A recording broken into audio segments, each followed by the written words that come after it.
Zbadal som, ako po ceste beha kačička s malým. Zastal som a v kanáli som videl, že sa pohybujú ďalšie malé. 6 mláďat spadlo do hlbokého kanála krytého mrežou, ich mama sa k ním nevedela dostať a pobehovala po rušnej ceste. Všimol si ju okolo idúci vodič, ktorý neváhal zavolať hasičov.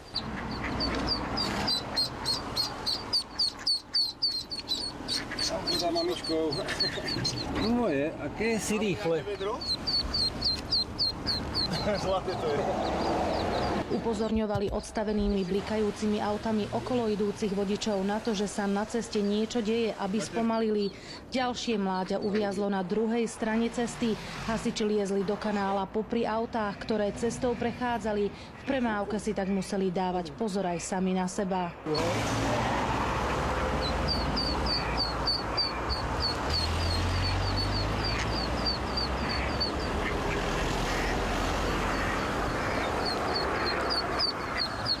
Behala určite aj s malým. Zo 3-krát by ich tu už bolo zrazilo. Kačacia rodina prešla z Hrona cez 2 dvojprúdovky plné aut. Hasiči ich naložili do vaku a odviezli späť k vode.